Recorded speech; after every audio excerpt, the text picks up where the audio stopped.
very well by the Security Information Service of Moldova under the pretext, which is very interesting, verification for extremist content. Of course.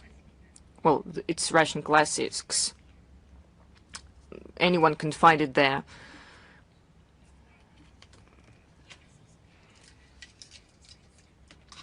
It's like a Goebbels structure to create punishment organizations under the pretext of information work. These are all types of anti-utopias and utopias that were described by Orwell and many others, like the Ministry of Truth and the same. So the Chisinau regime's everything to gain points before Brussels in order to join this European family. And in fact, the existence of Moldova is on the map right now. And the opinion of common Moldovans has been ignored. This is the true phase of Euro integration. Well, if we're speaking about human rights, well, as we're speaking about the European continent,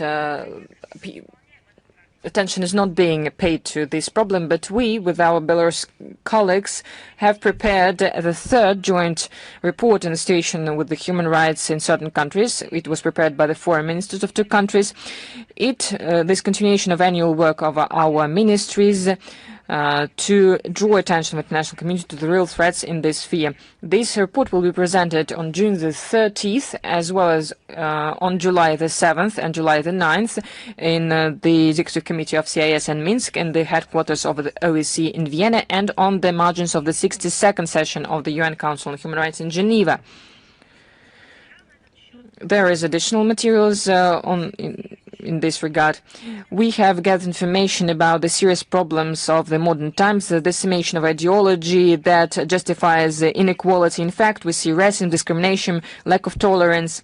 The danger is that this ideology and methods are being used by the West to preserve the dominance that they have lost, and they are trying to return it at any cost. Now through direct colonial exploitation, and now through neo-colonial means and practices. They want to continue these 500 years of dominance. The threat is seen by the West in the sovereignty independence of the countries that in their history, by their labor, their fight, have gained the right to be sovereign and independent. The confrontation is increasing. Прямого силового вмешательства, а порой просто похищения законных руководителей. Такая циничная практика наблюдается на Украине, в Ближнем Востоке, в Центральной Азии, на Южном Кавказе, конечно, в Латинской Америке. Запад, который дискредитировал собственную модель развития и, конечно,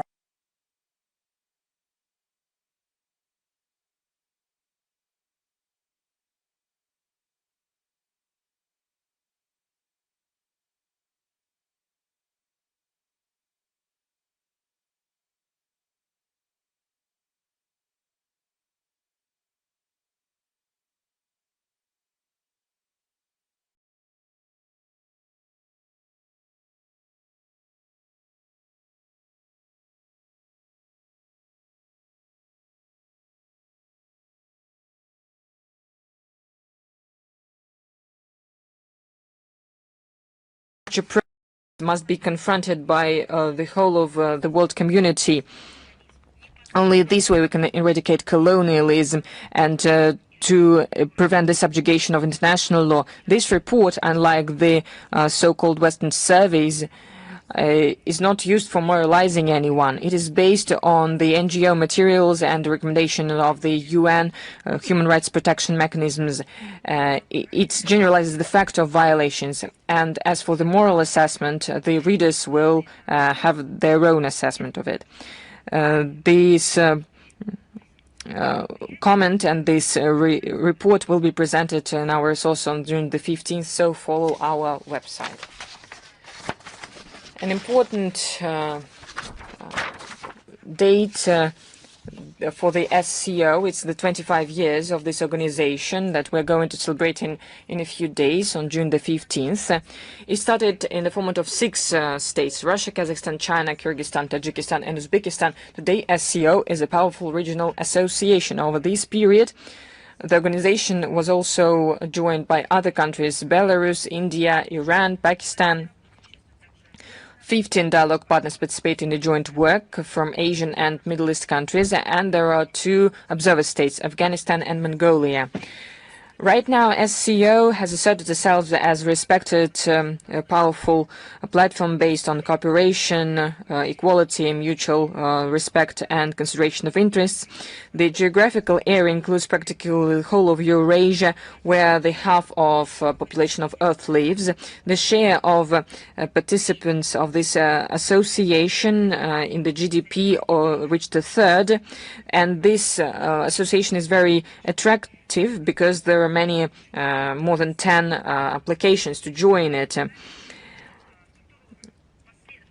We do everything to strengthen the role in promoting the process of sustainable growth and forming multiple world order. The organization becomes a fundament for building an Eurasia of a balanced architecture of equal, indivisible security, stability that ensures the interests of the maximum number of countries. The social economic fundament of this system is going to be the Great Eurasian Partnership, based on close cooperation of states and multilateral associations of the regions and convergence of national strategies.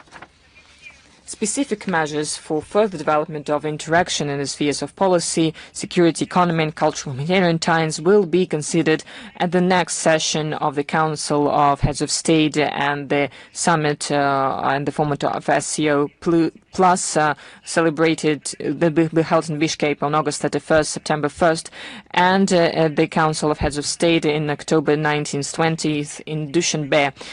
Contribution to strengthen economic and business cooperation in the SCO area was a special thematic session organized by initiative of the Trade and Commerce Chamber of Russia on the 4th of June during the St. Petersburg International Economic Forum.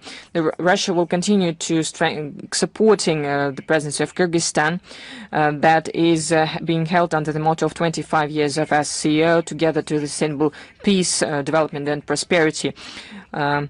We are concerned that together we will give additional momentum and dynamics to its further evolution. Another important date, on the 17th of June this year, we will celebrate 90 years since the birth of an eminent philologist, the first female rector of St. Petersburg State University, the president of the National Association of Teachers of the Russian Language, and the founder of the Foundation Russian World, Lyudmila Verbitskaya. The invaluable contribution of distinguished linguist of the support of Russianists all over the world. Her scientific words influence the theory, methods, and standards of teaching, tests of the Russian language as a foreign language. The pupils and followers of Lyudmila Verbitskaya abroad continue to use and develop the concept and practices introduced by her. The strengthening of the position of the Russian world, the expansion of the Russian world and the Russian-speaking area were always very important for Lyudmila Verbitskaya, and she considered that it was a very important national task, being the one who created the Council for the Russian Language of the President of the Russian Federation. A documentary, the main Russianist of the planet, will be presented with the subtitles in 5 languages: English, Arab, Spanish, Chinese, and French. Russian diplomatic missions are going to organize thematical expositions with the demonstration of posters that were used in St. Petersburg in the context of the large-scale educational campaign initiated by Lyudmila Verbitskaya in 2007 that is called Let's Speak as the Residents of St. Petersburg. We're convinced that our common joint efforts to promote Russian language abroad will put into practice one of the mottos of Lyudmila Verbitskaya: planet should start speaking Russian, and we'll give the references to this in the text of our briefing today. And of course, we have a briefing on the verge of a very important event for us, and we are all going to celebrate this day, the Day of Russia. In this regard, I would like to start with the text that this year is going to have 100 years. On June 8th, 1926, in the Riga journal Peresvony, a statement by Russian philosopher Ivan Ilyin was published. It was called About Russia. It was pronounced by him in Berlin at the Day of Russian Culture, and there were words as if they were written today. Without changing a letter, I'm going to quote, "Being Russian means to see Russia in the God's beam, in its eternal tissue, its timeless substance, and with love accept it as one of the main and cherished values of your own personal life. Being Russian means believe in Russia, as all great Russian people, all its genius and its builders believed in it. Only in this faith we can assert our fight for it and for our victory." The end of quote. It was 100 years ago, but it is still relevant. You know, I would like to say that it is surprising. This national day in every state is being celebrated by the different people, different compatriots, people from different countries, people who have the citizenship of our country, of a different country. But these are people that have something to do with the country through the culture, through other aspects. But our Day of Russia becomes a national day for the people who become citizens of Russia right now. Not despite the pressure that's being exerted, but understanding that they will have to endure, but seeing the destructive processes that are happening in the Western minority states, they understand that they want to be part of Russia. They want to celebrate the 12th of June as their own Day of Russia. But because we see, as the decree is being implemented that was signed by the President of the Russian Federation in August 2024, Decree number 702 on humanitarian support of foreign citizens who share our traditional, spiritual and moral values. These are people from the Western countries, the same countries that 100 years ago demonstrated opportunities, as they said, to be the bastion of freedom. But now they have lost the moral right to claim that they are such a bastion. So people are coming from this country, become the citizens of our country because they want to have the right to raise their children as they consider correct, because they want to call a spade, and they want to live normally,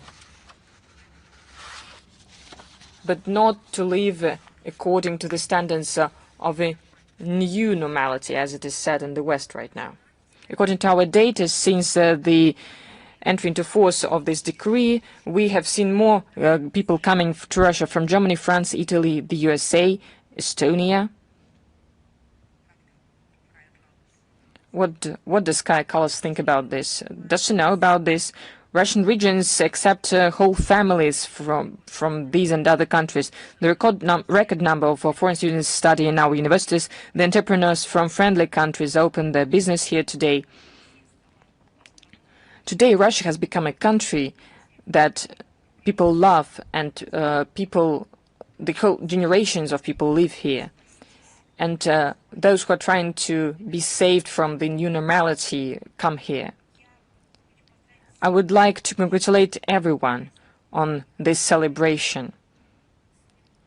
I would like to congratulate you on the Day of Russia. Please read Russian classics. Watch our theatrical performances on the classical works. Go to our museums. Visit them personally. Use the internet for this, for instance.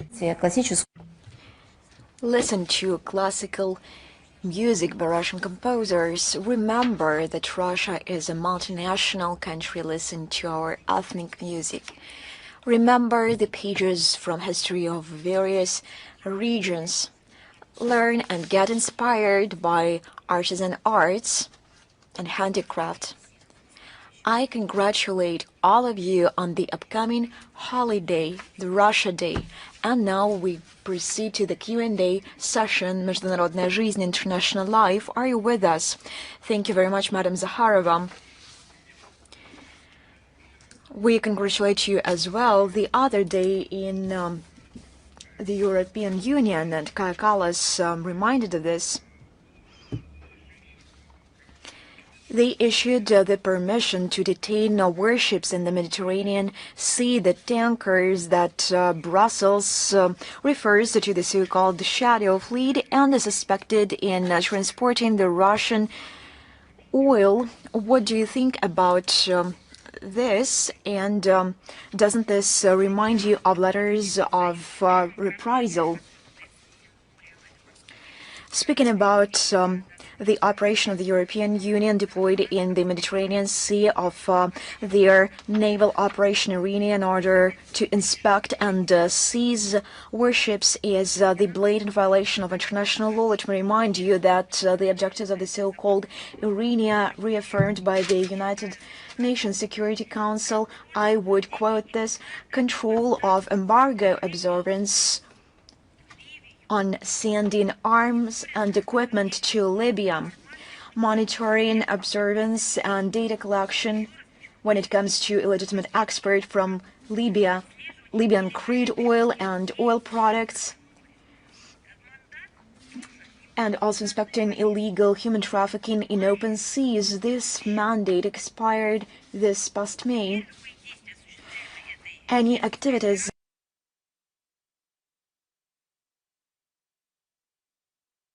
carried out by this European Union operation towards waters without consent of Tripoli are considered to be illegal. Also, I would like to remind you that the notion of the shadow fleet that they use does not exist in the international legal framework. If they find it somewhere, let them show it. This is the political fiction of the European Union and its member states of this Russophobic minority.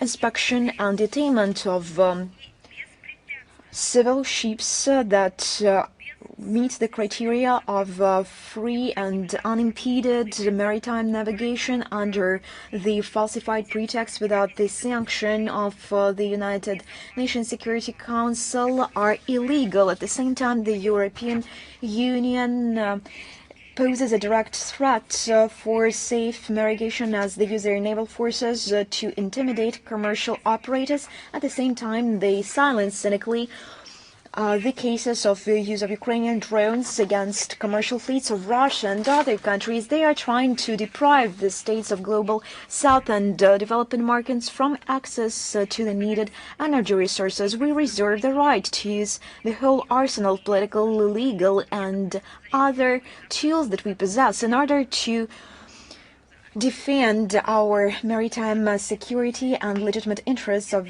shippers and vessel owners. The responsibility to any incidents and escalation in the Mediterranean Sea will belong to the initiators of the escalation represented by Kaja Kallas and her company. Thank you very much. We are moving forward. RIA News, are you with us? Good afternoon. I would like to congratulate you on this occasion as well. Today we have one question. On June 16, 2006, the Russian-Kazakhstan intergovernmental agreement entered into force, launching the Eurasian Development Bank. How would you comment on this anniversary? Let me just remind you that Russia and Kazakhstan stood at the very origins of the Eurasian Development Bank and are its key participants. Between 2009 and 2011, Armenia, Tajikistan, Belarus, and Kyrgyzstan joined in 2025. Last year, Uzbekistan also became a member. Currently, Oman is completing domestic procedures to become a shareholder of the Eurasian Development Bank. Thus, the financial institution will soon significantly expand its geography and expertise correspondingly. Over its 20 years of existence, the bank has become one of the key development institutions in the region and has proven the strong demand for its analytical capabilities. We have to note that the EDB's unwavering priority has always been the implementation of projects with an integration effect. From a sectoral perspective, the largest share of investments goes to initiatives in the mining and chemical industries, the energy transport, and the financial sector. Despite illegitimate unilateral measures imposed by Western countries against individual member states of the bank, the EDB's loan portfolio has shown stable positive dynamics in recent years. The financial institution has already reached the mark of $21 billion in approved financing from 2022 to 2025. The volume of loans issued by the bank amounted to $9.15 billion, which is 1.5 times more than the estimates for 2018-2021. Thank you so much. Союзный TV channel, are you with us?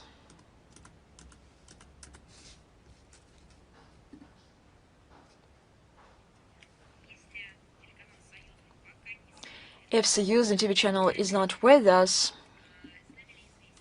Известия.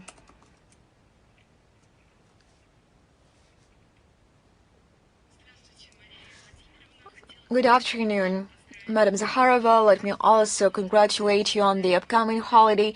We have several questions to you today. Thank you so much.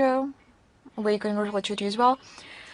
U.S. President Donald Trump on June 8th conceded the possibility of ordering U.S. Special Forces landing on Iranian territory if talks between Washington and Tehran fail on this substance.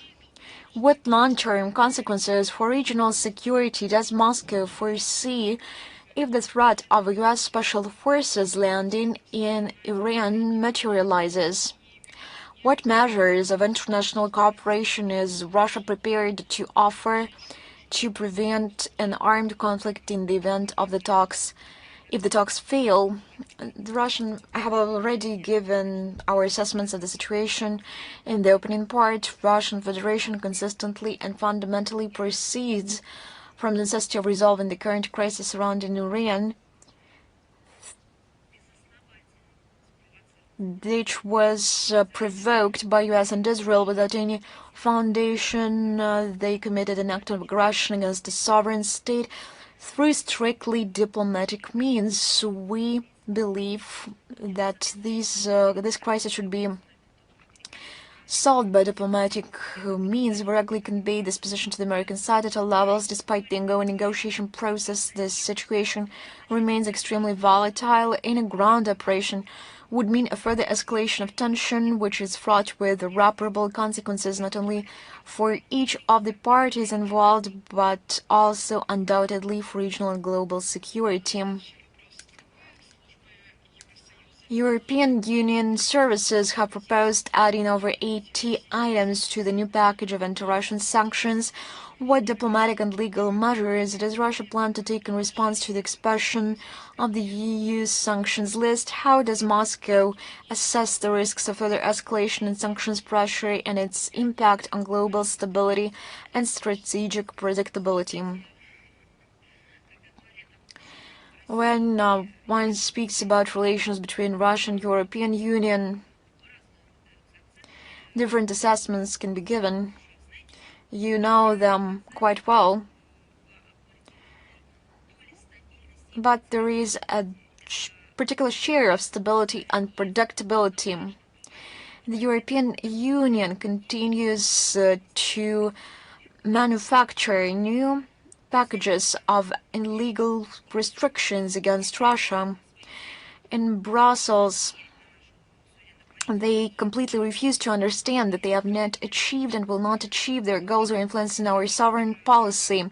But since the Euro bureaucrats are no longer capable of stopping the sanctions flywheel, all they can do is threaten us with new restrictions without asking themselves where they end up.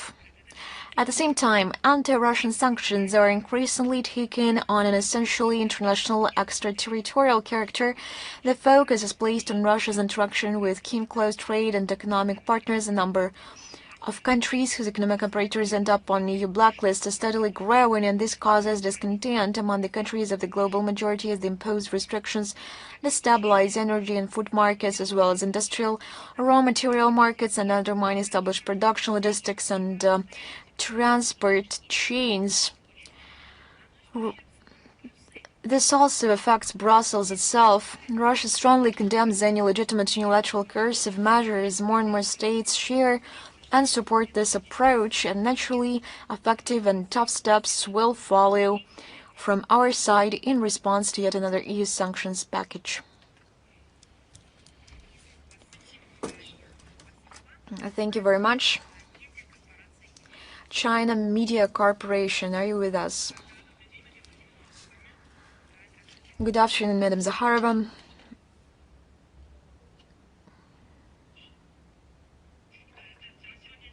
We have one question today. I also align myself with congratulations voiced by my colleagues. Tomorrow, the Global Human Rights Governance Forum will take place in Beijing, China, views the right to existence and the right to development as fundamental human rights and advocates for their advancement through development and cooperation. Given serious global challenges such as poverty, climate change, and the energy crisis, how do you evaluate the approach that prioritizes the right to development? Does this approach correspond to the real needs of the peoples of the majority of countries in the world? Russia strictly adheres to the norms of international law. We proceed from the fundamental premise that all human rights, civil and political, social, economic, cultural, as well as the right to development, are universal, indivisible, interdependent, and interrelated. The UN Declaration on the Right to Development of December 4th, 1986 defines it as an inalienable human right, by virtue of which every human person and all peoples are entitled to participate in, contribute to, and enjoy economic, social, cultural, and political development in which all human rights and fundamental freedoms can be fully realized. In other words, this right is primarily a matter of having the appropriate opportunities. It must seem funny and tricky to comment on this subject in response to right after my response to the question on the legitimate sanctions introduced by the West, they impose against peoples, thus hindering their opportunities for development. Unfortunately, despite the fact that 4 decades have passed since the adoption of the declaration, we cannot yet speak of its realization, and we understand why. Because there are such actors that undermine the whole process. I mean, the Western minority in rhetoric, they never abandon lofty words dealing with human rights, but in reality, they undermine these human rights. As of today, a number of systemic problems preventing the initiation of this process remain unresolved, and they have been exacerbated due to concrete actions, not because some circumstances made them fail, but due to man-made processes due to the position of Western minority. For instance, there is no universally recognized consensus regarding the right to development. As is well known, the countries of the collective West traditionally neglect economic, social, and cultural rights in favor of political and civil ones. But now, they neglect all rights. In general, this factor predetermines their skeptical, or to call things by their proper names, overtly dismissive attitude towards the right to development. Furthermore, Western legal experts believe that it cannot be considered a legal category because, due to its specific characteristics, having both an individual and a collective component simultaneously, they claim it cannot be defended in court. The countries of the global majority categorically disagree with such interpretations. They view this right as an opportunity for peoples to independently choose their development model and consequently to possess full economic sovereignty and control over natural resources. They proceed from the understanding that poverty is a serious human rights violation, and before speaking about economic and political rights and freedoms, one must ensure economic growth, including through the development of vital infrastructure and by providing access to quality education and healthcare. Political liberalization, in turn, is merely a final stage that should only be transitioned to after the basic rights and needs of citizens have been met. Non-Western countries are also convinced that wealthy nations gained their advantages through colonialism, exploitation, and now these peoples are denied this right to development. Exploitation of what does not belong to them, water and other resources, international trade and financial systems preserve and entrench this kind of inequality. And in this regard, they demand a fairer international trade system, technology transfer, debt cancellation, the reform of international financial institutions, and the overcoming of historical inequality. Russian approaches to the issue of realizing the right to development are largely in tune with the position of the global South. We are convinced поощрение права на развитие в качестве инструмента исправления исторической несправедливости, устранения имеющихся перекосов в глобальном экономическом развитии. Сегодня положение декларации актуально как никогда. И пример, например, опять же, пример Китая служит наглядным свидетельством того, каких успехов можно достичь, когда право на развитие становится приоритетом. Ответственный подход нашей страны к тематике реализации этого, так сказать, этого направления подтверждается высоким уровнем участия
have already collaborated on the film Red Silk.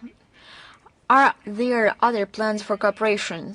What proposals do you have for strengthening cooperation between China and Russia in the humanitarian sphere? Thank you. Russian-Chinese cooperation in the field of film production takes a special place in our humanitarian ties between our countries. The holding of the Cross Years of Culture in 2024-2025 has given bilateral cooperation in this area a new dynamic and a new quality of development. In May 2025, as you justly put it, during the visit of President Xi Jinping to Moscow.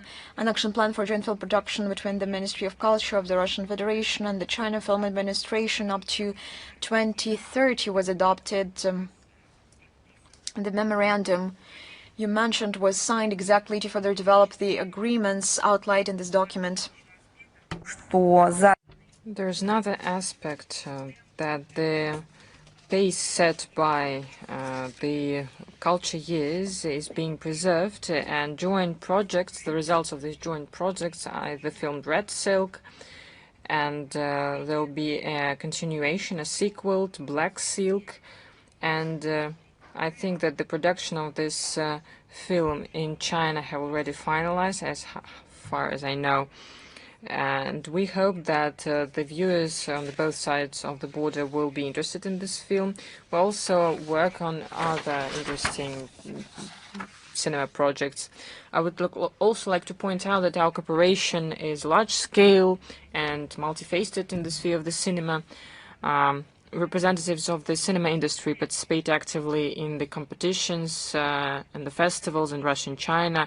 You have seen that our Russian films were presented at the Beijing International Cinema Festival on April 16, 25 this year. China's cinemas were presented at the Moscow International Film Festival.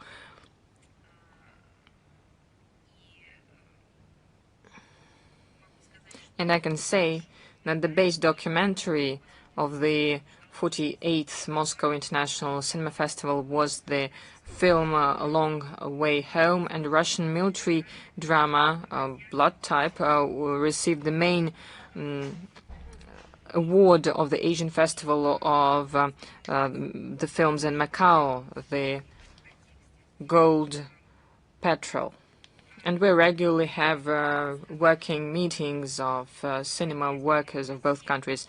The festival that you mentioned, the Festival of Chinese Cinema, it was started in Russia this week in Moscow, Yekaterinburg, and Vladivostok. This is a great example of interaction. This year we have planned a Festival of Russian Cinema in China. These events are also included in our calendar. I'm speaking about the list of the events for 2025 and 2026 in the context of the education years between Russia and China. Of course, all of this is used for raising awareness, education.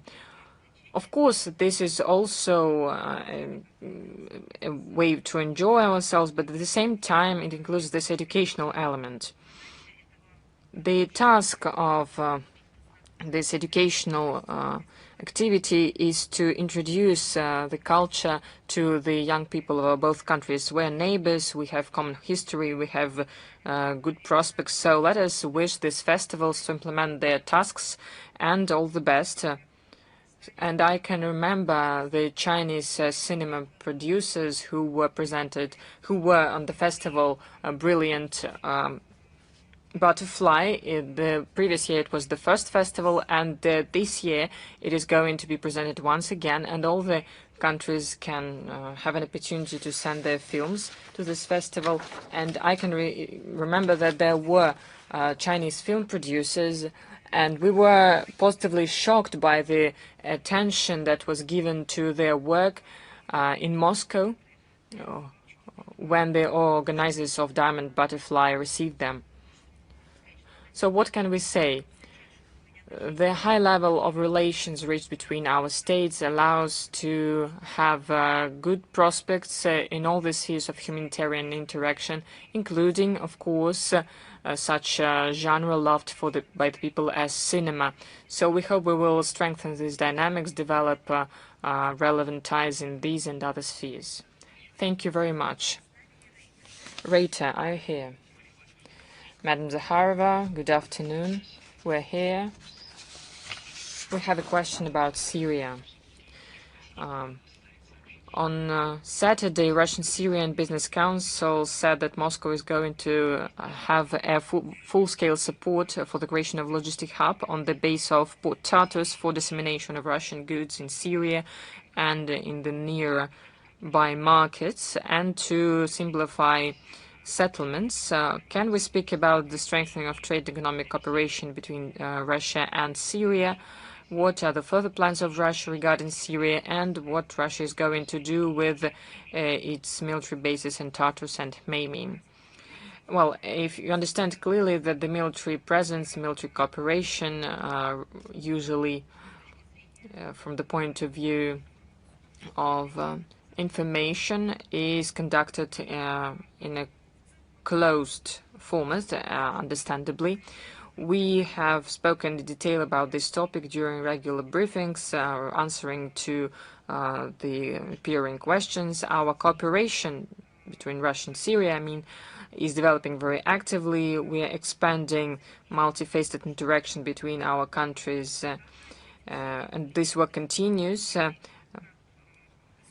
The state agencies as well as the entrepreneurs are involved in this activity.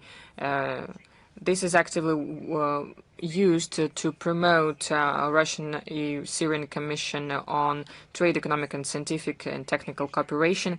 In the contacts with Syrian partners, we discuss our presence in the Syrian Arab Republic in the context of possible reforming of the functions of the Russian military facilities. But of course, once again, this question should be referred to our Ministry of Defense. Thank you. Thank you. Balt News are here. Yes, Madam Zakharova, I thank you. We congratulate you on the Day of Russia. You too. The State Court of Estonia supported the parliament, saying that the law on the breach of ties with the Moscow Patriarchy is a constitutional one, and despite the position of the president who didn't sign the law. Is it a gross violation of the believers who want to preserve their spiritual tie with the Russian Orthodox Church, and how the foreign ministry can protect their compatriots? You know, everything that happens in Estonia, the native country of Kaja Kallas,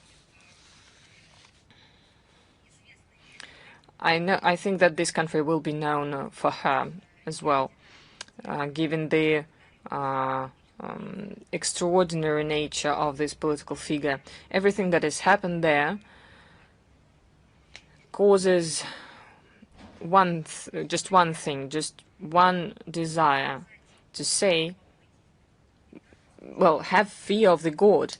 I think this phrase can be absolutely used in this sphere, because you cannot include politics in religion. There is no document that allows to do this, but there is a great number of documents that bans such kind of actions. We condemn such actions because they are going to violate such rights as the freedom of religion, the freedom of religious assembly. We will remind that Estonia participates in international agreements that regulate the interaction of the state with the religion. So, in fact, this country follows legal obligations to abstain from discrimination regarding religious organizations. However, Estonian authorities, I will remind, Estonia, the native country of Kaja Kallas, consciously violating the provisions of International Convention on Elimination of all the forms of racial discrimination of 1965, International Pact of Civil and Political Rights of 1966, European Convention on Human Rights of 1950, the Framework Convention on the Protection of National Minorities of the Council of Europe of 1995, and the Charter of the European Union on the Fundamental Rights of 2000. Now you understand why they are replacing international law with the rules-based order, because their rules contradict the right that, with their participation, was created. Russia will not turn a blind eye to it. We will raise the topic of the violation of rights and discrimination in Estonia of Orthodox Christian Church at the international platforms of the Third Committee of the UN General Assembly, UN Council on the Human Rights, and the OSCE Permanent Council, and in the context of human rights protection organizations. And also UNESCO has something to do on this track, so we will try to get an adequate reaction of the world community to the arbitrariness that happens in Estonia. So this is some demonic actions that are happening there. Thank you very much. Thank you. Portal News.ru, are you here? Good afternoon, Madam Zakharova. I congratulate you on the Day of Russia and the whole of diplomatic corps that is in Moscow and all over the world. Thank you very much. Thank you indeed. I congratulate everyone on this day, everyone who has something to do with it, and those who love our country. Thank you very much. Thank you. We have two questions. The first, the leaders of the UK, France and Germany, together with Zelensky, published a program statement with 5 basic conditions to start the process of settlement, supporting direct negotiations of Moscow and Kiev with the obligatory participation of the EU. They include reliable, legally binding guarantees of security for Ukraine, including the deployment of multinational forces and the preservation of the frozen Russian assets before the full compensation of the damages. What Moscow thinks about these conditions, is it a realistic basis for negotiations? Globally, I can say that there is nothing new in it. I would like to point out the assessments that were given to the role in the modern context. The President of Russia, he assessed the negotiation efforts of these countries, as well as their relevant actions, our current actions on the Ukrainian track. You can see the statement of our president at the St. Petersburg Forum when he spoke at the plenary session. As for the direct activity, in the nearest time we're going to publish a material. I think it will be tomorrow, so just follow it closely. So the second question, how could you comment the decision of the EU to provide Ukraine with $5.9 billion to buy drones? There was a recent statement by Kaja Kallas. Is it a last step before the EU enters the direct conflict with Russia? Well, the countries that you mentioned before, the UK, France and Germany, well, UK is not part of the EU, but France and Germany are part of the EU. And they're very active. They set the tone. Well, which is very interesting, because on one side they're speaking about peace, but in the context of the EU collectively, with the participation of France and Germany, they decided to give Ukraine almost 6 billion euros to buy drones, as if they do not understand that drones are not used to extinguish fires or for fertilizing fields, but these drones are used to kill civilians. So where's your truth? What side are you on? When you will determine your own position? Right now, the EU, of course, is the main driving force of the Western party of war. So they are supporting the terrorist activity of Kiev afloat. They're supporting the economy of production. They're not investing in cultural education. They're not interested in the development of Ukraine in the sphere of social aspects. No, they're sponsoring the terrorist activity of the Kiev regime. If we take the June of 2026, the help of Ukraine to Ukraine from the EU and its member states for military purposes was 75 billion euros. So they could use this money to implement Minsk Accords and make Ukraine one of the leading economies, not of Europe, but of the whole world. They could create so many enterprises. They could bring their business there, education, digital companies. They could build ports, railway stations. They could renew the whole park of passenger transport vehicles, from buses to the best trains. All of this 70 billion euros, they could be invested in the real future of Ukraine. That would be an example of humanism, of the human rights, of freedom that the EU is bragging all the time about. So for the nearest 2 times, the EU is going to provide 60 billion more only for military support of the Kiev regime. Part of it, as you mentioned, is going to be used for paying for the drones. There is no doubt what these drones are going to be used for.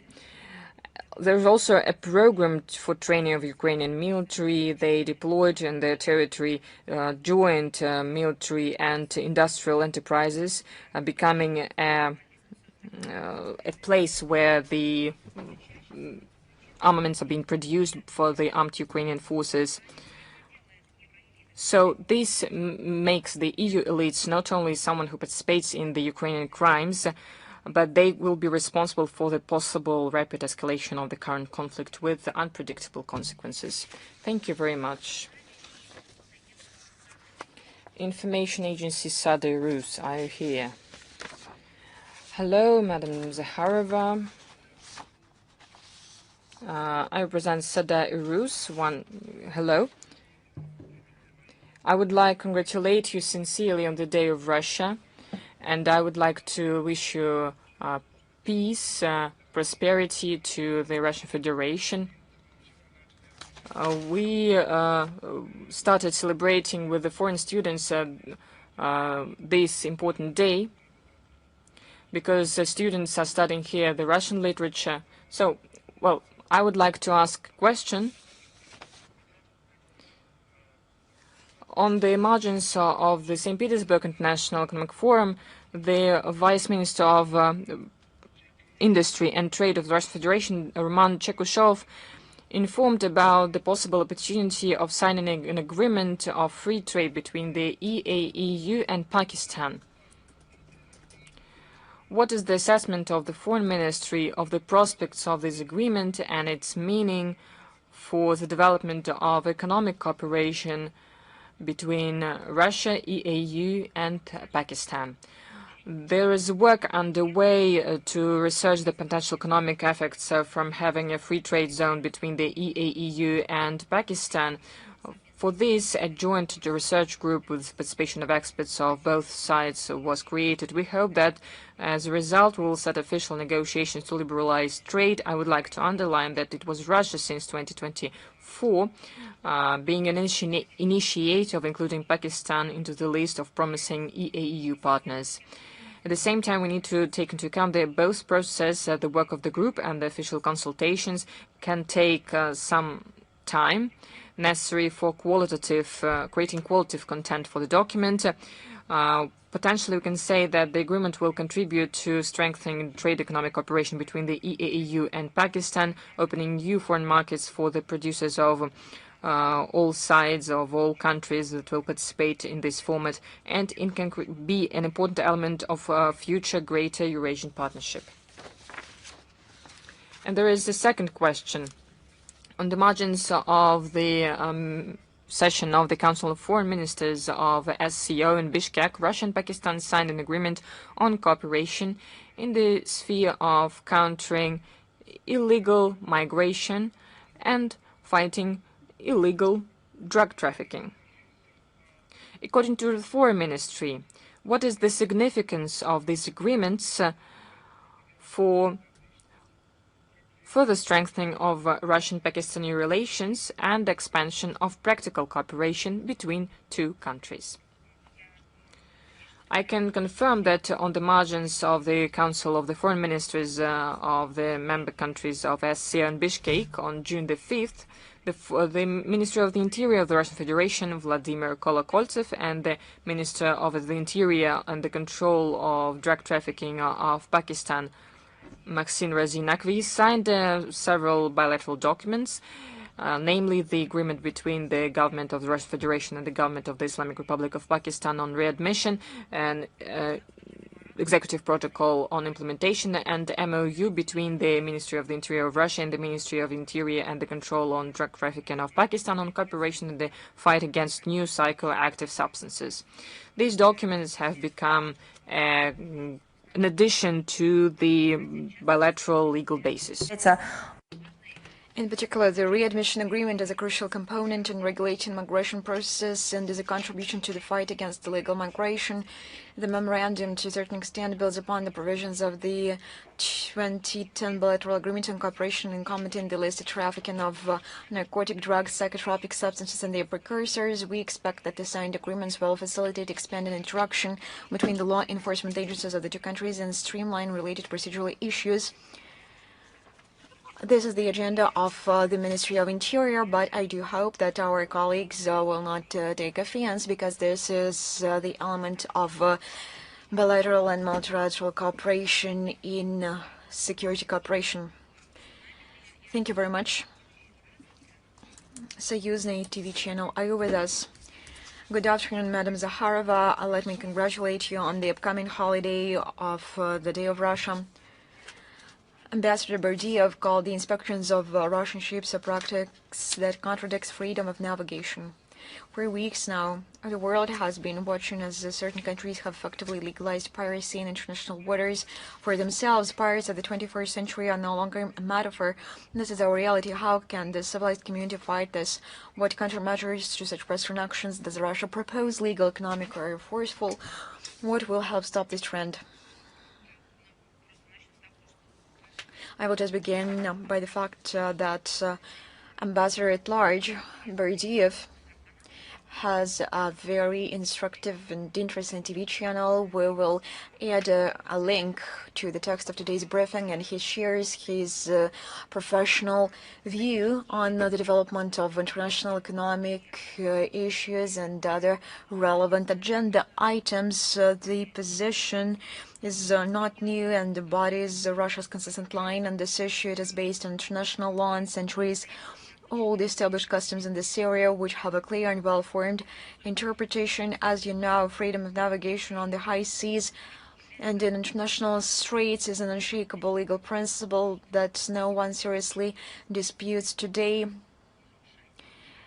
Yes, they violate this principle, but the very principle itself is not violated. Essentially, it is a key guarantee for the stable functioning of global supply chains and markets, including for essential goods such as energy, resources, food and fertilizers. Everything one cannot go without. This is the implementation of human rights, right to food, to medical assistance, to development. The West consistently advocates for the unimpeded movement of commercial cargo vessels. And just look how outraged they were at the situation in the Hormuz Strait.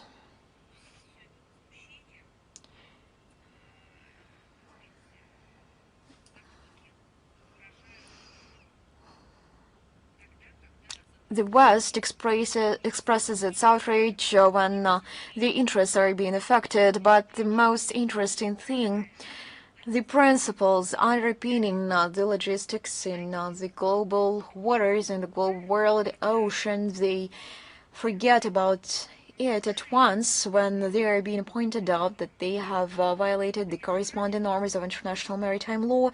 They turn a blind eye to that, and they pretend that this question is not directed towards them, and we have already mentioned this quite often. Such statements are made in the context of the situations in the Strait of Hormuz and in the Taiwan Strait, and they treat quite sensibly when their own interests are being violated, not understanding that they themselves triggered the conflicts, and when they themselves are being involved in piracy and banditism. This all has to do with human losses, with cargo losses, financial damage and environmental damage. They turn a blind eye and pretend that they have nothing to do with that. We see blatant hypocrisy and double standards. These are criminal double standards, and the game of interpretation. These are criminal double standards, elimination of any standards, intercepting ships under trumpeted-up pretexts, citing certain national sanctions is a continuation of predatory neocolonial practices. This is merely one of the instruments of Western policy aimed at enriching themselves at the expense of others and engaging in fair competition. These practices also include the appropriation of foreign property, the destruction of seizure of financial assets, and terrorist attacks against major pipelines and energy infrastructure, the escalation of tensions along maritime communication threatens to completely undermine the stability of the global economy, which has already become a hostage to Western geopolitical ambitions, dictates, and tariff frenzies. The Global South is becoming a direct victim of Western arbitrariness, as the Russian petroleum products, agricultural goods, and fertilizers transported by these ships are primarily destined for Asia and Africa, where they're in high demand. No one thinks that a large part of this cargo is a humanitarian cargo. Any forceful actions that bypass international law against the Russian merchant fleet are unacceptable. Such attempts by individual Western countries, where the tone is currently set by the exclusive for, in fact, the UK and France, who fancy themselves global policemen, cannot but cause revulsion. Russia has set ambitious goals for itself, in particular to enter the top 10 leading countries in the world by total maritime transport tonnage. We do not merely speak about this, but we take practical steps. I would like to quote Vladimir Putin at the St. Petersburg International Economic Forum. He put this out directly. We step up the capacity of the trans-Arctic transport corridor as a global artery. Under these conditions, repelling the West's piratical tactics at sea is becoming one of our foreign policy priorities. Russia has a wide arsenal of tools and measures to eliminate this illegal, and let's call things by their proper names, bandit activity. I will not disclose the mechanisms of our actions in this regard right now.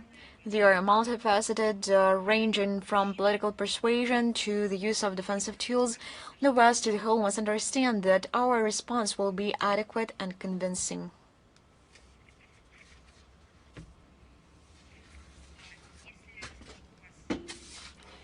If you have no other questions, TV Plus, are you with us?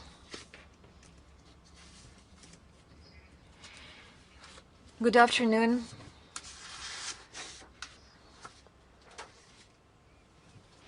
Speaking from TV Plus, I have a question.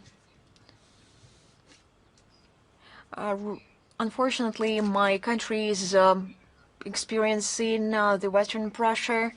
We are facing criticism from the United States and the European Union that its position is not sufficiently harsh, its position towards Russia, I believe. What does Russia think of acting authorities in Georgia to oppose this pressure? And what support can be received from Georgian authorities? Let me get back to the quote of President Putin in Astana on November 28, 2024. We can only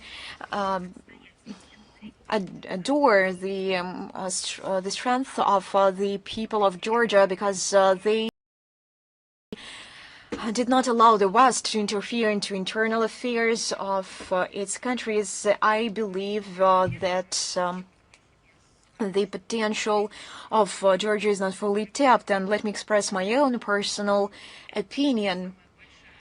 Georgia is not the largest and the most powerful state from the point of view of military or financial power. What is the source of its strength to oppose the Western pressure?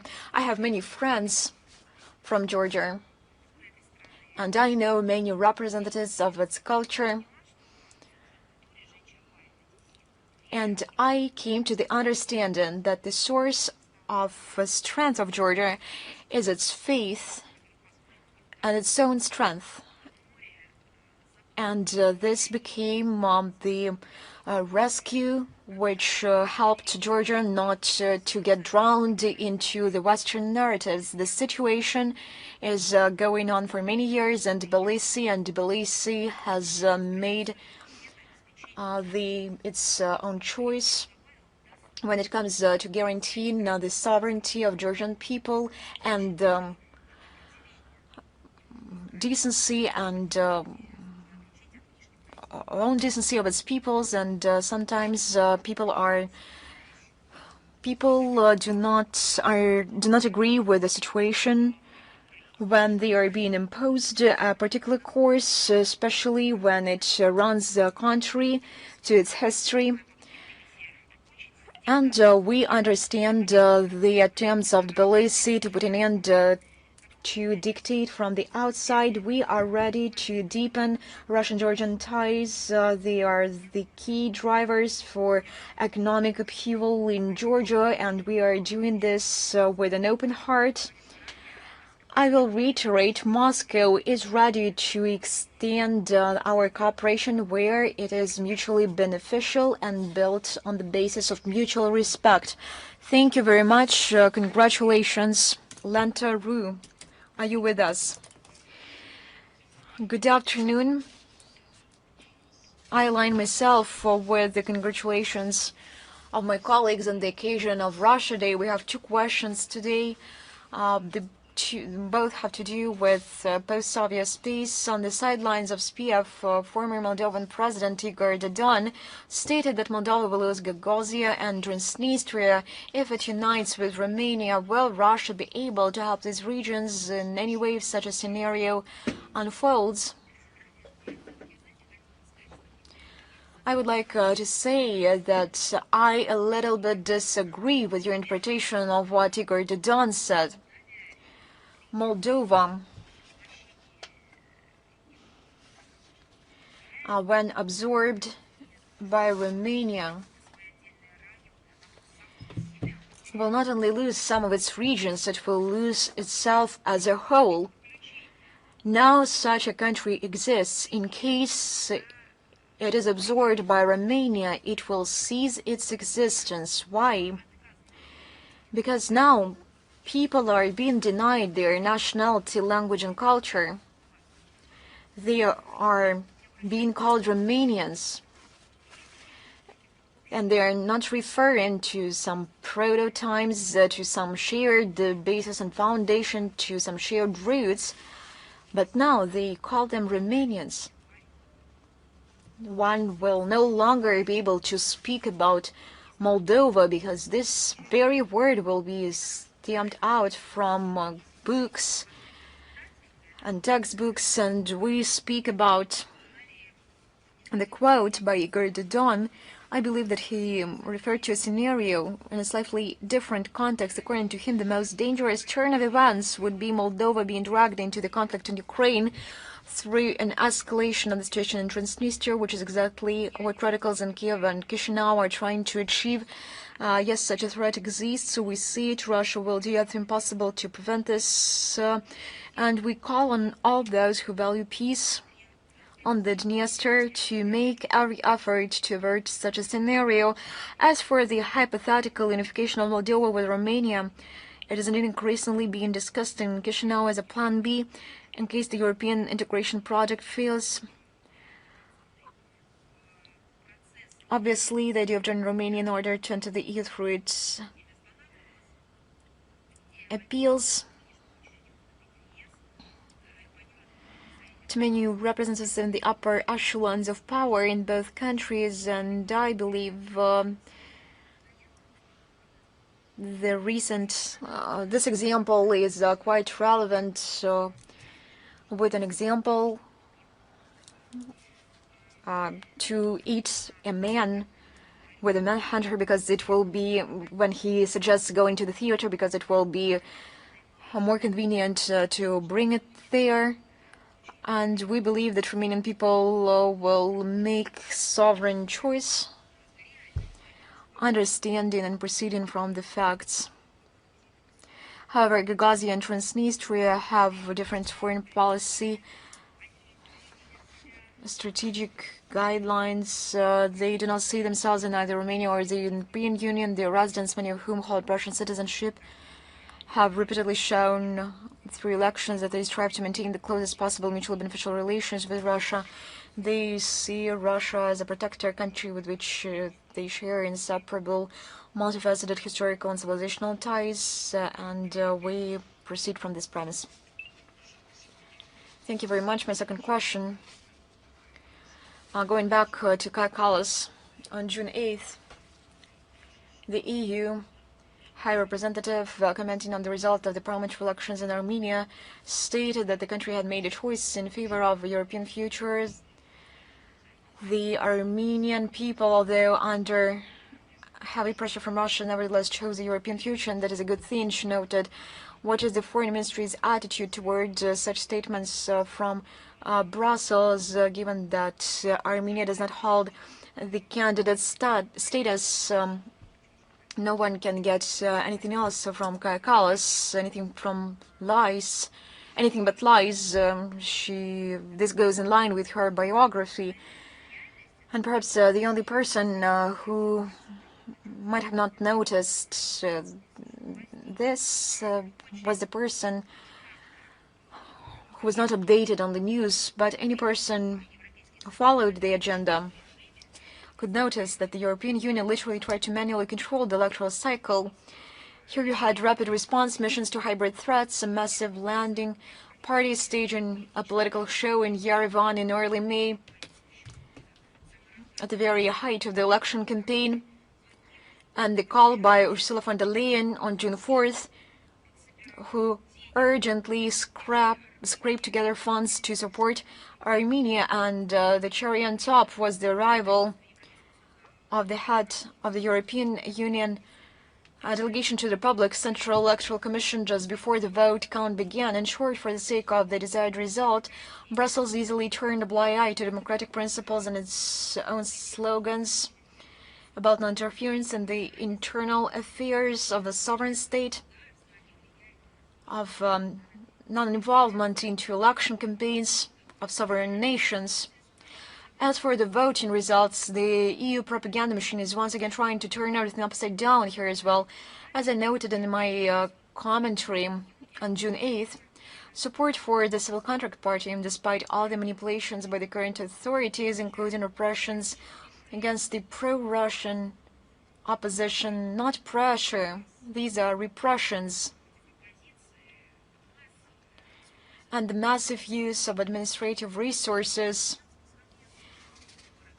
has significantly decreased compared to the previous elections. There is a clear demand with American society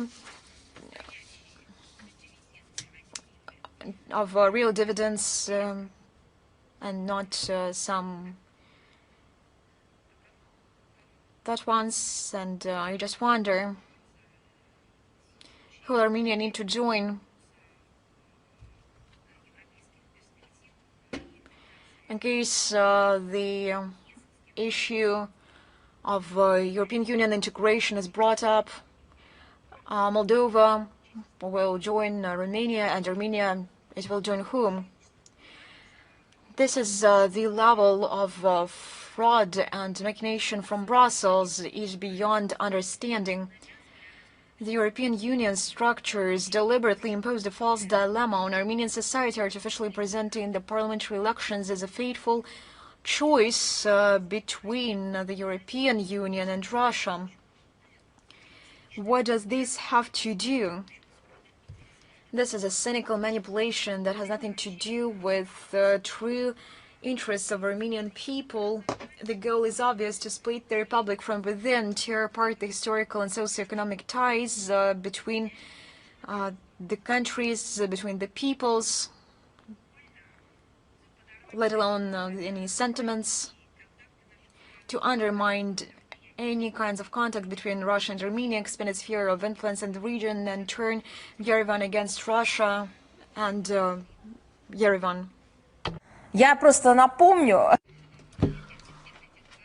In the context of all these statements by Ursula von der Leyen and Kaja Kallas, I'll remind that Armenia is not even a candidate for joining the EU, but Brussels already bragging about some kind of European future.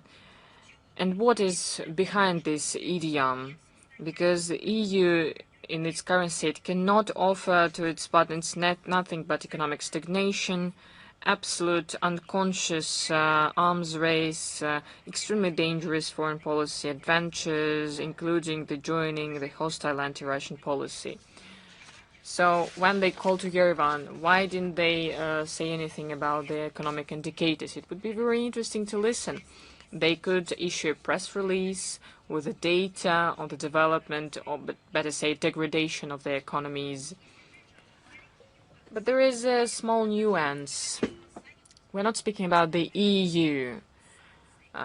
It's not the world majority that introduced sanctions in the EU, but the EU surviving still has good indicators. But this is, in fact, the opposite. The EU is introducing sanctions, attacks civil vessels, sponsors a terrorist regime in Kiev, and shows the degradation of their own economies. So, simply speaking, the lack of resources that was always replenished, the lack of these resources resulted in the actions in Ukraine and in other parts of the world. So under the source of the support of democracy and thinking processes, they started to close their economic lack of resources. So supporting the hostilities on the European continent, they even make the economic situation in their states even worse.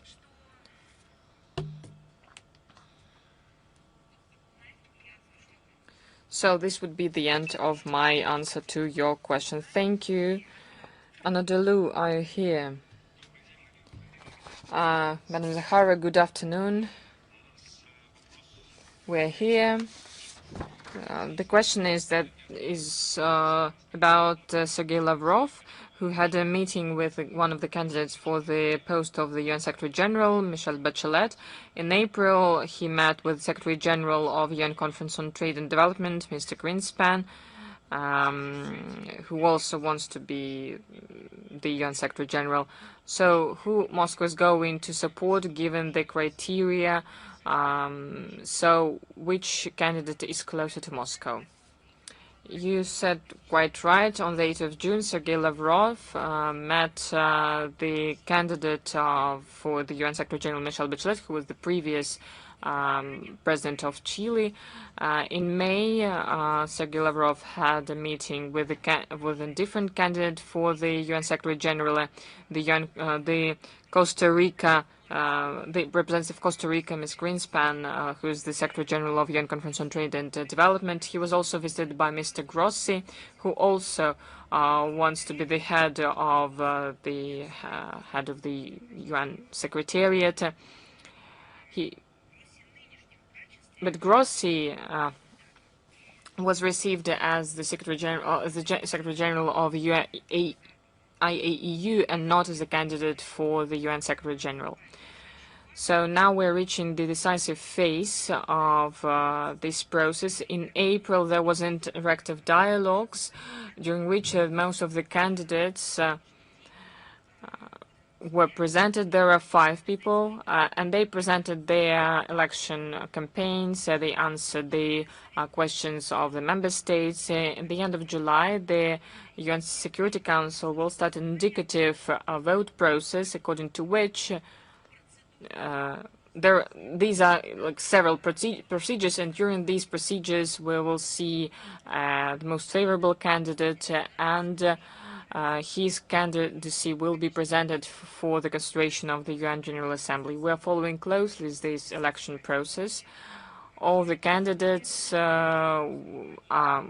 in contact with us.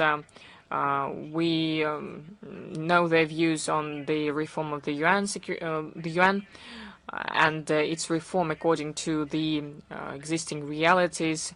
The UN Security Council should answer to a range of criteria. We have said it already, but we need to say that the Secretariat must be a very effective administrative organ, and it should be equidistant, be faithful regarding the UN Charter. It should promote the equitable agenda based on the consensus decisions, and take correct decisions considering the territorial issues. If we're speaking about the Secretary General Guterres and his team, now Secretariat is in a deep crisis. But as you understand, based on what I've said, part of this process is public and part of this process is closed. Thank you for your answer. Thank you. Virelka, are you here?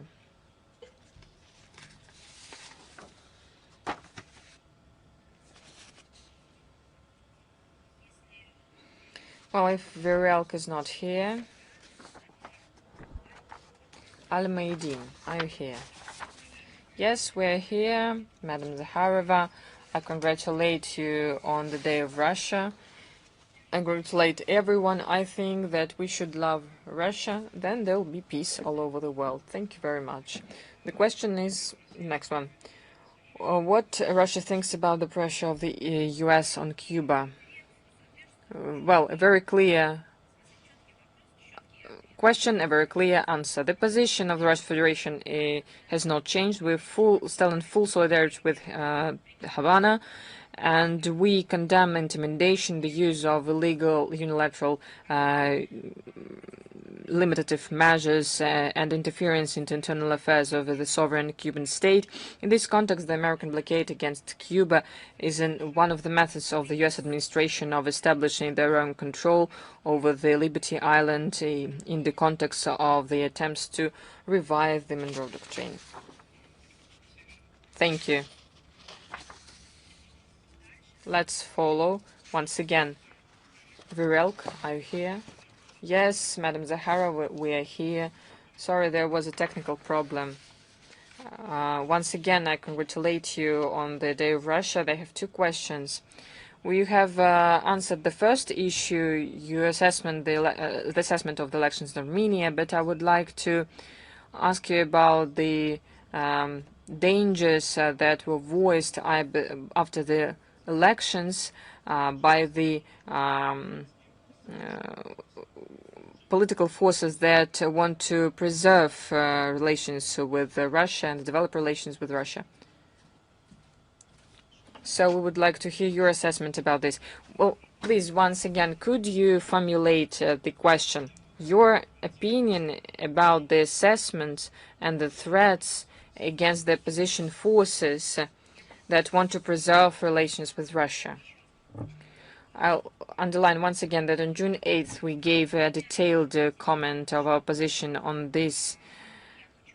And once again I would like to state that the atmosphere of the electoral process in Armenia, including many informations that confirmed the information,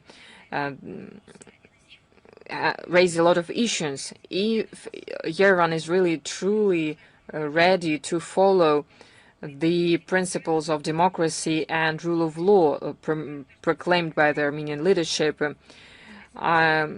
So we will wait for the determining results of the elections in Moscow. We are following what is happening. The total pressure, and I would like to say, is unprecedented pressure on opposition. Arrests even on the day of the election. The arrests of politicians and public figures that stand for the interests of Armenia, and and they stand for the preservation and strengthening of Russian-Armenian relations. We cannot understand it, and for us it is absolutely unacceptable. I do not know, if we're speaking about democratic state, how can it be acceptable to arrest those people who participate in electoral processes on the day of election or the day before of election under a far-fetched pretext. So this is unacceptable, horrible atmosphere of repressions. All of this is not only bad in itself because it does not correspond to the declared track, it does not correspond to the legislation and legal obligations. Right now, it also has very direct results and consequences, a horrible division in the Armenian society. In my view, the task of every political figure that already has power is to contribute to the unification of nation, especially when we are speaking about a mononational state.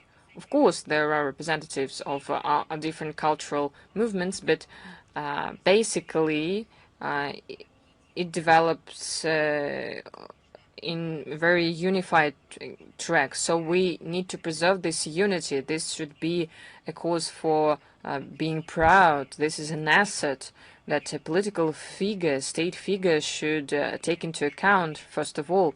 So we see a horrendous division which Armenian society has found itself now. So before the election, Russia has made very harsh declarations about the cooperation of Armenia with the EU. Will Russia's position change after the election, given the approach which after the elections was voiced by Mr. Pashinyan, that it will continue the Euro integration, but still Armenia will still be a member of the EAEU? Well, without removing the word harsh, I would like to add the word realistic. Yes, maybe it is harsh because many people had illusions. They were imposing this illusion on others. So it's harsh not because it is harsh, because there are no other options, but we wanted to return people to reality. In this context, it is harsh, but it is realistic, so I accept this definition. We said many times that our relations to Armenia are not subject to fanciful volatility.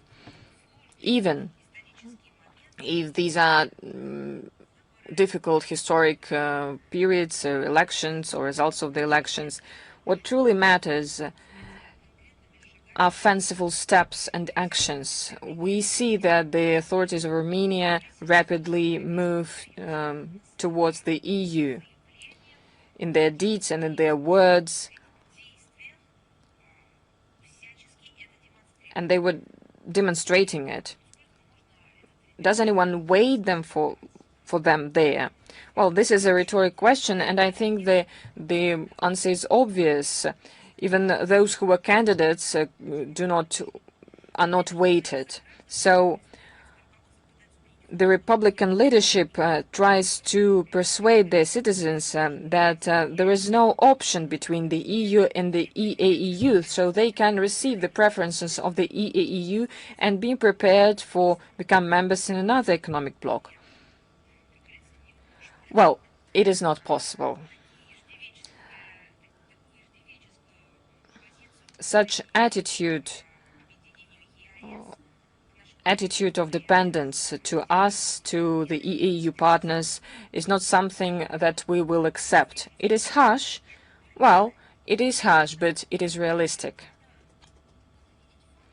Because we need to see the facts and we need to use them. On May 29th, at the meeting of the Supreme Eurasian Economic Council, the presidents of Belarus, Kazakhstan, Kyrgyzstan, and Russia adopted a joint statement which states that the preparation of Armenia to entering the EU can have a sustainable, very significant risks for economic security of the member states of the EU, so they need to have a joint analysis of this issue, and it will be done on the basis of specific actions and not political statements of Armenia. Moreover, these statements remind a little bit the weather forecasts. So because there is some kind of a fact assessment, once we hear one thing and in the other statement we hear something else. So those who make the statements do not see any contradictions, but in any case they do it, but for some reason. The Голос Отечества, are you here? Madam Zakharova, good afternoon, colleagues. Good afternoon. Голос Отечества, Nadezhda Kotechnikova. I would like to thank you for congratulations on the Day of Russia, and I would like to join these congratulations. I would like to wish everyone to reach the goals set by Vladimir Putin so that our sovereignty was inviolable and so that our opponents and enemies would remember that day when they wanted to inflict a strategic defeat on our country. Thank you very much. And I would like to ask a question now. The United States regularly make a reference to the rules-based order that you mentioned, which contradicts the UN Charter. So what we're speaking about, a replacement of the international law on the creation of a different legal reality. Please, could you give several examples where such a manipulation affects the system of global security? Thank you. Well, I'll start with the end. Well, I have given examples already. What are they doing in the sea, the seizure or the destruction or explosion, attacks against civilian vessels under the supposed pretext of the existence of shadow fleet? These are specific examples. There is international maritime law, which they signed. At the same time, they're opposing not legal norms and they're not implementing them. They are imposing some kind of rules that they have created. There was a program that was approved by the UN in the context of the situation in Libya. This program ended, but at the same time, they keep following it. There is another example which is close to international law, but it contradicts its fundamental norms. Covering themselves, their actions with the international law, they introduce their own rules. But I would like to point out that over the recent years, the rules-based order has reduced. Dimensions of it reduced because people started asking questions, why are you mentioning international law? Are you trying to cancel it like you are trying to cancel Pushkin, Tchaikovsky, and Prokofiev? So you think that you say that you're not committed to the UN Charter, and they found themselves in a stalemate. So in their formulation, the rules-based order is somehow the international law. But if this is the international law, why cannot you call it the international law? The decisions of the UN Security Council, international arrangements, multilateral arrangements, conventions, which their countries are participants, universal institutes, international, original ones. This is the international law. Stop manipulating it. Of course, we see that our efforts give their results. They're starting to deviate from something that was obviously called by their narrative, and they stop imposing this narrative to everyone. So this concept was not accepted. It could not undergo the proof of time. It was not accepted by people. So this chewing gum was not taken by people as a food, and they just spit it out. this approach was imposed over the 10-15 years. It all started long before from the political platforms. And I think that 7-8 years ago, Russia started actively to ring all the bells, sound the alarms, saying that right before our eyes we see the replacement. You know, there can be different kinds of theft. Sometimes you steal something, but sometimes there was a copy given instead of the original. This is how some artistic works are being stolen. So that the fact of stealth cannot be revealed at once. This counterfeit would hinder the investigation because the picture is still in place, and only afterwards, during the expertise, one will learn the truth. Something similar happened in this case. They wanted to steal the international law, to distort it somehow, and only on the place of international law, they put instead the rules-based order, which is known to no one. This is what they were going to do, and Russia started to attract the attention of everyone that such replacement is taking place with a direct objective to get rid of international law. These memes or narratives were heard from U.S. authorities and other Western officials. They were moving from one document to another. From the outside, this is an innocent wording, but in reality, this was made in order to equal international law. Different and various standards elaborated during various Western get-togethers. They were going to integrate them and to reduce to zero or lose international law. These pseudo-norms are being written to serve mercenary interests of Western states and are imposed on the rest of the world under the guise of being allegedly universally accepted. However, when it comes to true norms of international law, agreed upon by all interested states, the West likes to turn a blind eye or to open eyes whenever it suits them, and this necessity is being established by themselves. Russia consistently opposes this trend.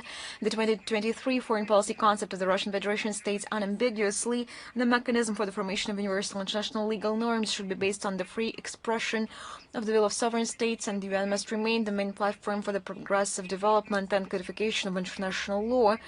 Further promotion of the concept of a rules-based world order is fraught with the destruction of the international legal system and other dangerous consequences for humanity. By the way, this is an quote. Madam Zakharova, thank you very much for such a detailed and instructive answer. News Front, are you with us? I also align myself with the congratulations on the occasion of Russia Day. I have two questions, if I may. The first one has to do with international terrorism. The Kiev regime continues to commit terrorist acts and sabotage against the civilian population of Russia amidst the deafening silence of the civilized world. In this regard, do you consider it necessary to hold a UN meeting and according to area formula to publicize and condemn the phenomenon of Kiev's terrorism?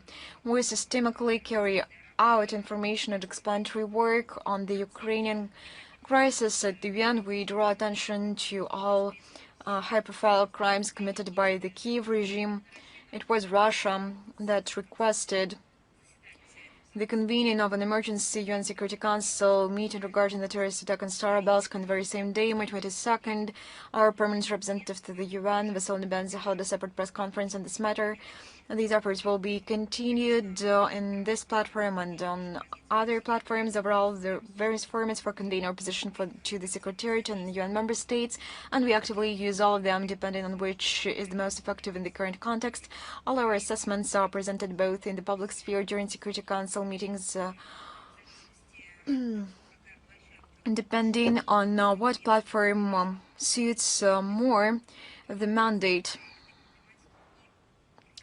We will unfold our work and our efforts at this particular platform. Thus, I can reassure you that these efforts will be continued. Question 2, if I may. The Speaker of the Danish Parliament, Søren Gade, stated that Denmark has proposed that Kyiv move the production of military equipment and ammunition to Danish territory to save the Ukrainian defense industry from Russian strikes.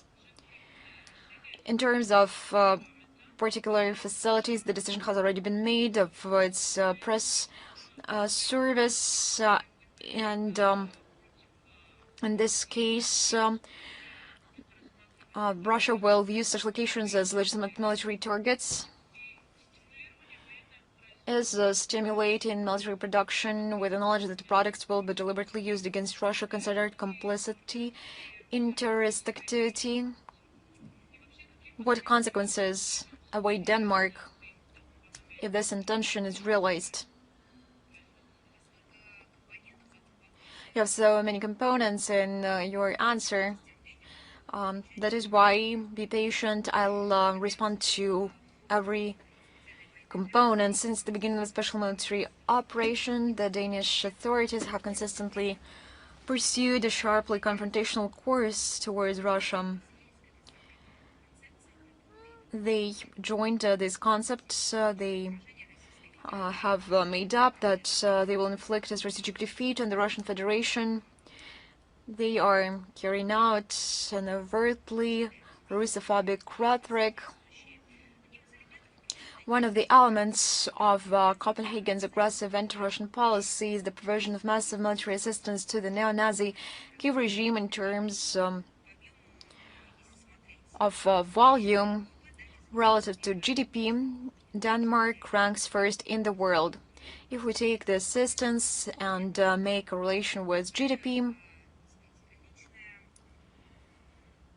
we see this personal, destructive Olympiad of Denmark. These should have been different first places, and this is the shameful first place they are taking. At our briefings on September 12th and December 4th, 2025, we already commented on the destructive adventurous initiatives of the Danish side to host Ukrainian military production in its territory, including the construction of a firepoint plant in the city of Vayan for the production of solid fuel for missiles and UAVs, which began last year. We regard the deployment of the aforementioned facility and potentially other enterprises in Denmark in the interests of the criminal regime as a hostile step that undermines the prospect for political and diplomatic resolution to the conflict and carries the risks of further escalation. Of course, this is financing of terrorist activities and facilitating territory activities and implementing plans to house the production capacities of Ukraine military-industrial complex and its territory. Copenhagen is driven by rabid Russophobia and is willing to turn a blind eye to the involvement of the relevant Ukrainian companies in corruption scandals, to compromise basic industrial and environmental safety standards, and to ignore the opinions of its own population. This list can be continued. It is not fully exhausted. Every notion of human rights, humanism, freedoms are undermined. It is obvious that the weapons and their components, which are slated for production in Denmark by Ukrainian enterprises, will later be used to carry out terrorist strikes against the civilian population and the civilian infrastructure of the Russian Federation. We think it appropriate to recall the blasphemous remarks made by the Permanent Representative of Denmark to the UN, Christina Marcus Lassen, at the UN Security Council. The international community was shocked on May 22 in connection with Ukrainian armed forces terrorist attack on a college in Starobelsk. Not only did she fail to condemn the strike or express condolences to the families of the victims, but she even cast doubt on whether it had occurred at all, stating that Copenhagen, she said, was not ashamed of such a position. Perhaps she believed that this position must be clarified because it was questioned. This approach can only be described as a shameful mockery of the young people who died, as well as an act of aiding.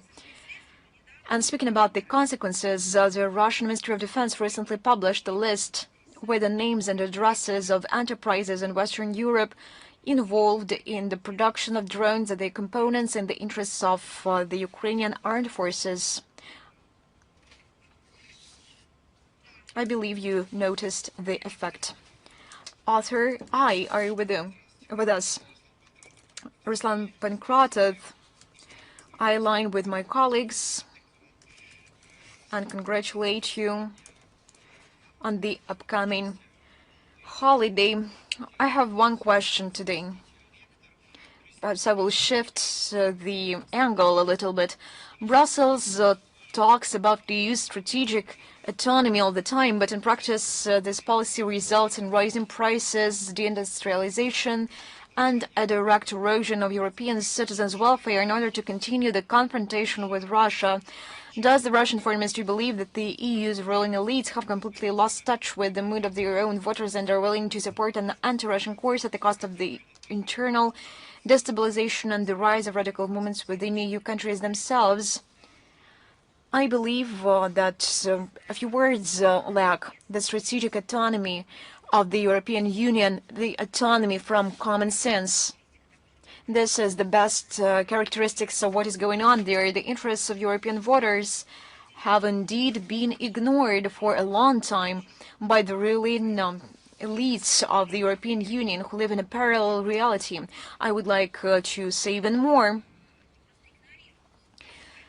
This is not merely ignored, but runs counter to what European citizens are demanding from their authorities, regardless of the fact that democracy has not been banned there, in words at least. The very attempts of the European Union to abandon energy cooperation with Russia, increase in military spending, and sponsoring the Ukrainian regime have already led to disastrous consequences. Let us see the clear facts. The EU's economic growth rates have been below the global average for several years now. In 2023, the bloc's GDP increased by only 0.4%, in 2024 by 1%, and in 2025 by 1.5%. Moreover, the indicators of the bloc's leading economies are much worse. GDP growth in Germany in 2025 was a mere 0.2%, in France 0.8%, and in Italy 0.5%. Perhaps we will find some arguments to explain why things are happening in this way. Perhaps they are facing a natural disaster, a catastrophe, a man-made catastrophe. Perhaps the continents are facing some unthinkable challenges and sufferings they were unprepared for. Nothing of this kind. These all developments are man-made because they wanted to find solutions to emerging problems through legitimate means by interfering into domestic affairs of sovereign states, rechanneling resource flows, manipulating political agenda to serve their interests, and guaranteeing competition preferences for their own operators that do not go in line with WTO principles. As a result, this careless aspiration resulted not in their drinking champagne once having taken risk, but collecting bottles in order to keep afloat.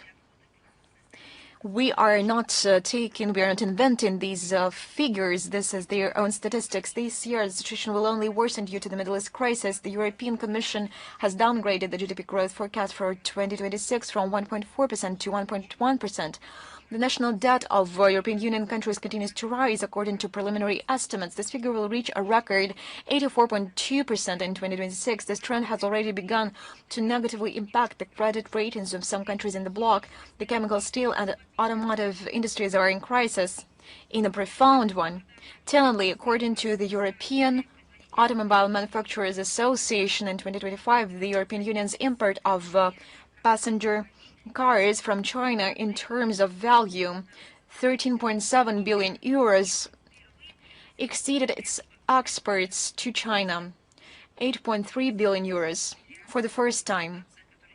This is a situation that would have seemed unthinkable just 5 years ago for the European Union. Now it is their reality.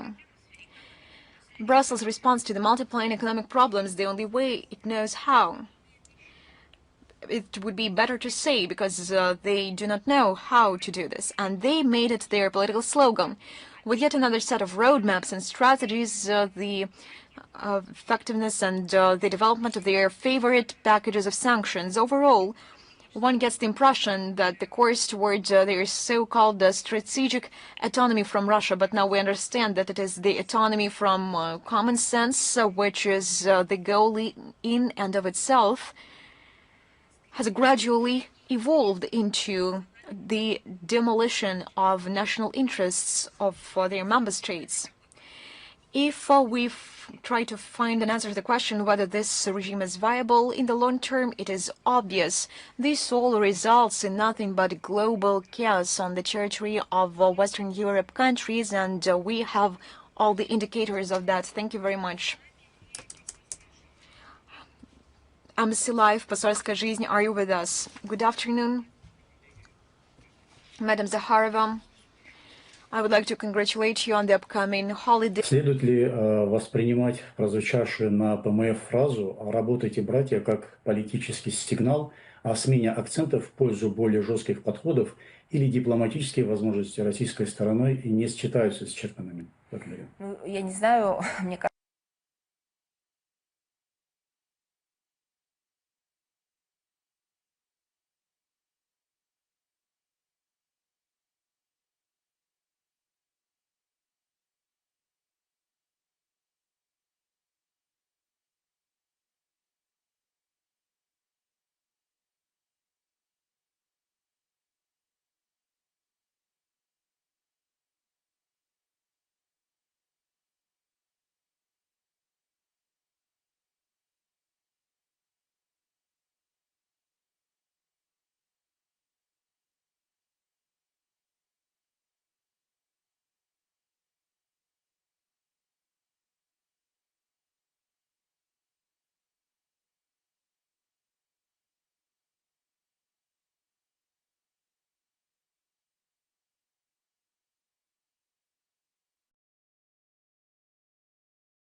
зная, что он...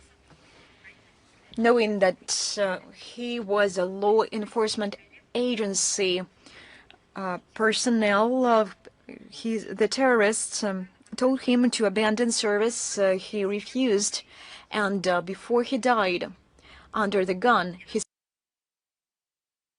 said, И призыв стал его последним актом сопротивления, он стал завещанием всем нам. Еще раз, это 10 лет назад, 16-й год, как актуально это завещание сегодня. И для скольких людей оно стало руководством к действиям не потому, что фраза красивая, а потому что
to the symbolic meaning of these words, but also to the sacred ones for Russian special services and law enforcement agencies. This became the symbol of loyalty to their duty. This is a password to the unbended spirit and for the defense of those who need this, and of course faith in true values. This became the so-called response. Появились.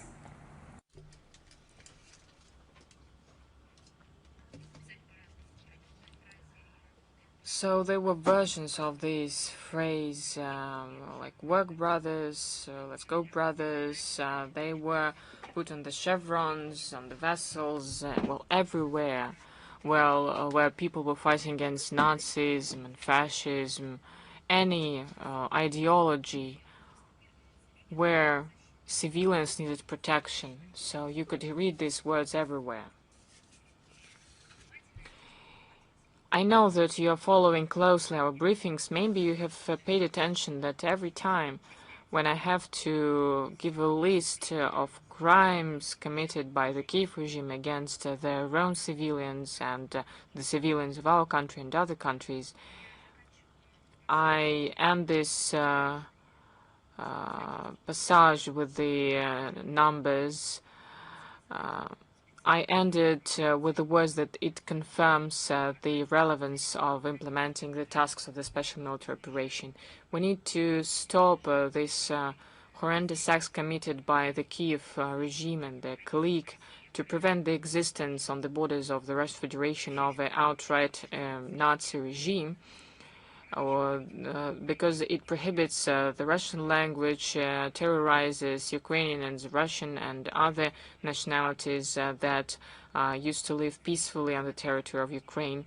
And if we take Kiev regime and its methods, the same methods were used by the bandits that 10 years ago killed Lieutenant Bagabanov that I've already mentioned. They are the same as the methods that were used by the terrorists and extremists that seized and captured kids in the school of Beslan. В театре, где шел мюзикл «Норд-Ост», захватывавших молодых мам или ожидающих появления на свет своих детей, женщин в роддоме Буденновска, подрывающих спящих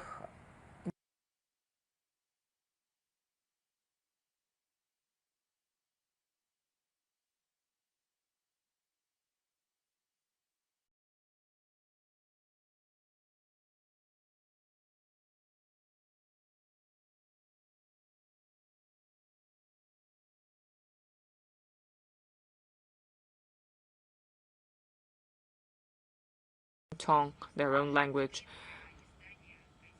and they were using their own languages for producing, printing, editing works. They were destroying books. So the phrase that was said by the President of the Russian Federation confirms the principled approach that was voiced on different levels.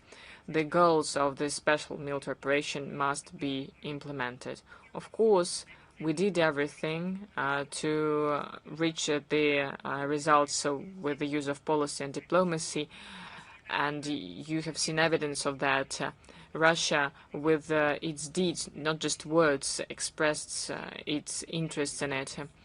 In those world capitals like Paris, London, Brussels, Berlin, if they think that they continue their bloody business, that in fact means the destruction of the Ukrainian people, and they can continue inflicting strikes against the civilians, it means that the Russian armed forces will continue to work till all the goals are implemented. Thank you very much. I congratulate you once again on the Day of Russia. I wish you all the best. Thank you. Let's work, brothers and sisters. Thank you.